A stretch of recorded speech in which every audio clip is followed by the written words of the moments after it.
Tolong. Nah, sekarang tumit antum buka. Bukan itunya dirapatkan, tumitnya dibuka. Bukan, dibuka. Afwan. Ya ini dibuka. Nah, seperti itu. Jadi kalau lagi ngatur shaf, kakinya jangan seperti kipas begini ya. Tetapi ini tumitnya dibuka dan ukuran standar pundak ini ukuran standar. Ya. Maka telapak kaki antum buka seukuran itu saja. Tidak usah masuk ke shaf orang di sebelah. Ya.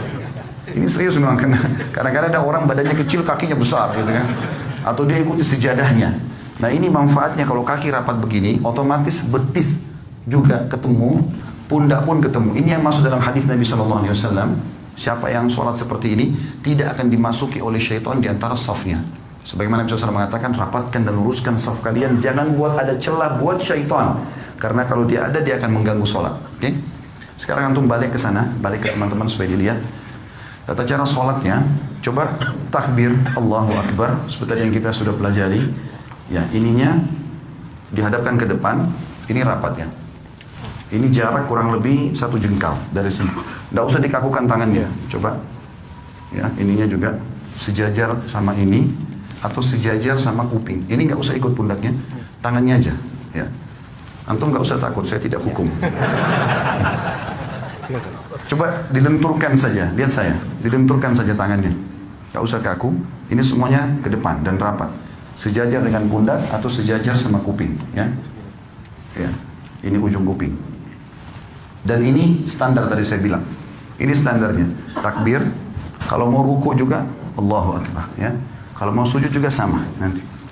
Sudah? Sekarang letakkan di dada pada saat takbir, ya, di ulu hati saja. Ya. Ini cara yang pertama adalah punggung kanan ketemu sama punggung kiri. Kemudian cara yang kedua, pergelangan kanan memegang pergelangan kiri, digenggam. Genggam begini. Ya, seperti ini betul. Ini digenggam. Ini cara yang kedua. Ini biasa saja, atau biasa saja. Ini pundak jangan ikut ya. Jadi tangan kita saja. Pundak tetap biasa. Allahu Akbar seperti ini. Atau Allahu Akbar ini lebih jauh sedikit. Ya. Ya, pundak tidak usah ikut, ini saja. Baik, sekarang ruku coba. Afwan, sekarang tinggal butuh 1 orang. Jazakumullah khair. Yang duanya sudah, supaya agak lenggang. Antum balik ke sebelah sana sekarang.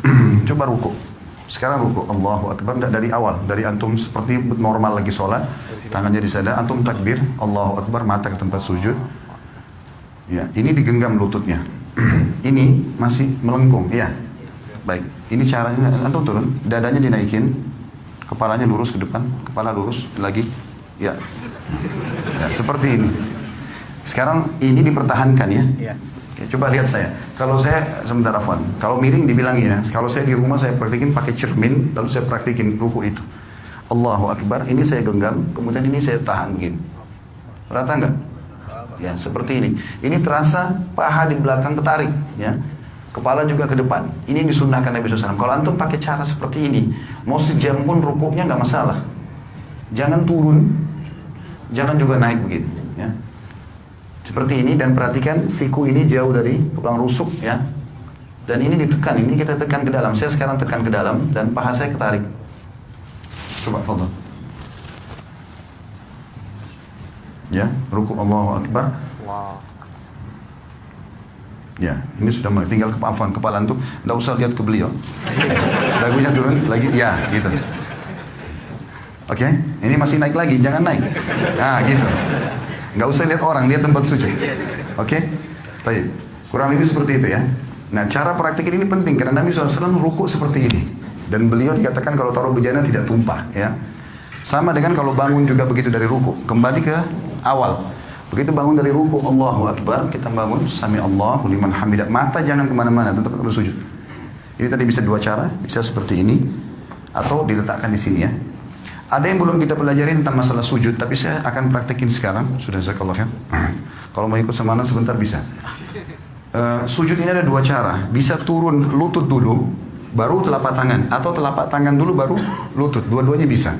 Karena itu khilaf di antara ulama. Ibnu Qayyim rahimahullah memasukkan antara salah satunya boleh. Tergantung keadaan ya. Cuma yang perlu diperhatikan, kata Nabi SAW, aku diperintahkan sujud dengan 7 anggota tubuh. 7 anggota tubuh. 1 itu dahi sama hidung. Maaf, biar hidung antum merasa pesek, tetap harus kena tempat sujud. Tidak boleh kepalanya begitu, ya, sehingga hidungnya nggak kena. Ini satu paket. Kalau nggak sah ini. Ini satu paket. Satu, kemudian dua, tiga. Jadi ini sudah dua telapak tangan sama dahi ini, berarti tiga. Lutut dua, berarti lima. Dua telapak kaki, tujuh. Tujuh anggota tubuh ini. Nah, caranya adalah Nabi SAW, kata Ibnu Mas'ud, kami dilarang oleh Nabi SAW untuk sujud seperti anjing sedang duduk. Perhatikan kalau anjing duduk, sikunya kesentuh tanah kan? Antum tidak boleh sentuh tanah. Tulang ini, siku nggak boleh kena ke tulang rusuk, ya. Dan usahakan ada jarak antara perut kita, paha sama siku ini. Kira-kira jarak di mana antum bisa merasa nyaman bernafas. Karena pada saat sujud kita butuh sirkulasi udara supaya bisa lama. Saya coba praktikin. Anggap saja ini cuma contoh kalau kiblat ke sana. Sami Allahu liman hamidah. Maka pada saat turun bisa dua cara. Cara yang pertama adalah kita turun biasa saja, meletakkan lutut di sini, kemudian mengambil jarak kurang lebih satu siku ini ya. Di sini satu siku ini jaraknya, baru meletakkan tangan di sini. Tangan itu seperti ini ya kondisinya, seperti tadi orang takbir, Allahu Akbar, lalu letakkan kepala.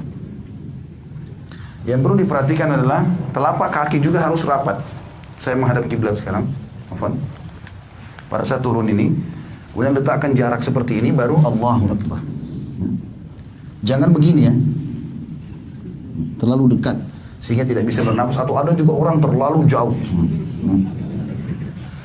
Tapi anjuran ulama adalah satu siku dari lutut kita, kurang lebih jaraknya begini, ini kita letakkan telapak tangan di sini dan rapat semuanya seperti ini. Ya. Atau cara yang kedua itu adalah telapak tangan dulu yang turun. Telapak tangan dulu yang turun, maka tata caranya tidak boleh seperti unta duduk. Tidak boleh seperti unta duduk. Saya akan kasih contoh, walaupun saya bukan unta. Maka cara untuk, kalau tadi kan lutut dulu sederhana cuma turun begini ya.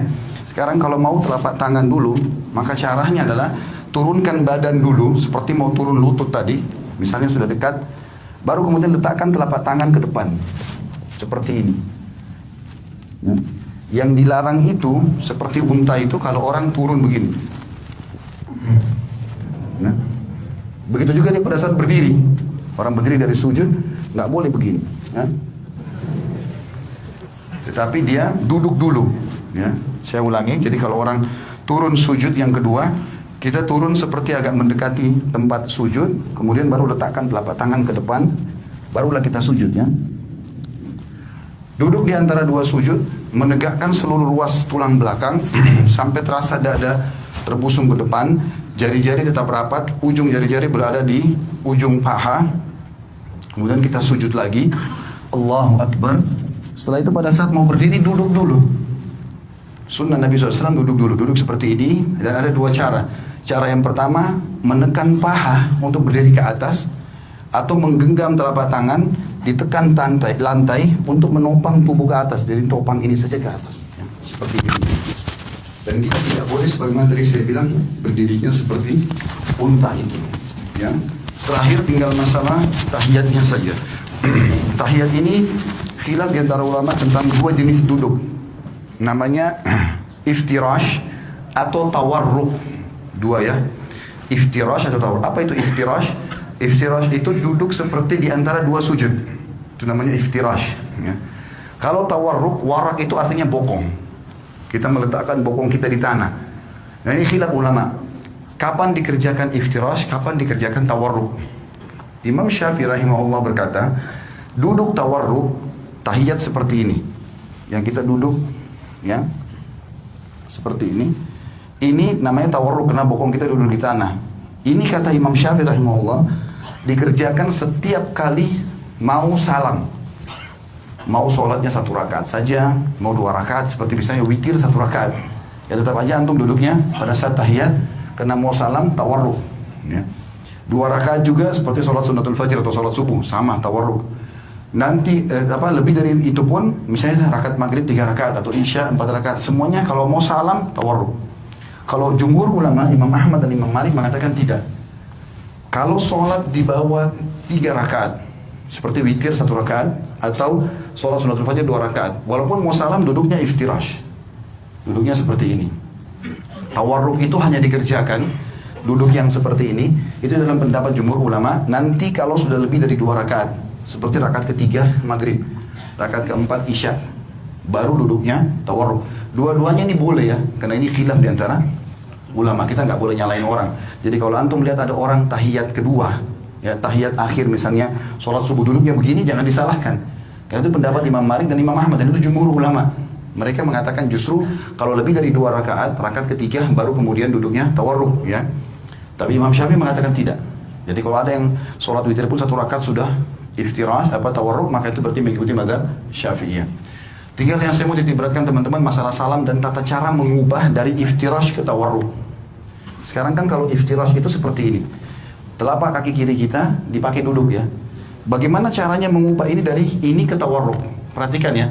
Caranya adalah cuma memasukkan telapak kaki kiri ke bawah tulang kering kanan. Contoh, cuma begini saja. Ini dimasukkan, lalu kita duduk di tempat yang sama.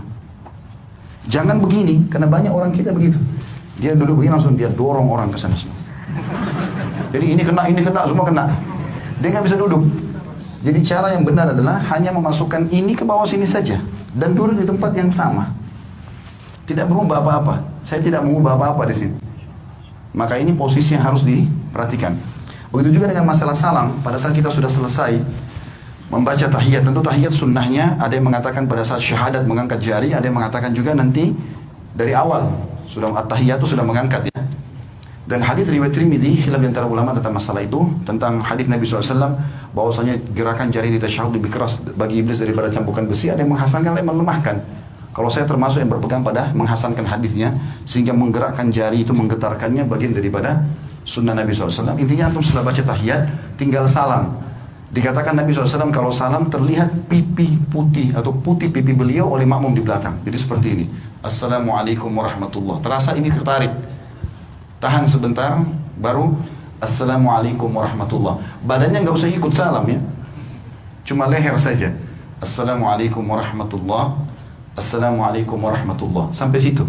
Mengusap wajah nggak ada dalam syariat. Jadi cukup situ berarti sudah selesai sholatnya. Allahu a'lam.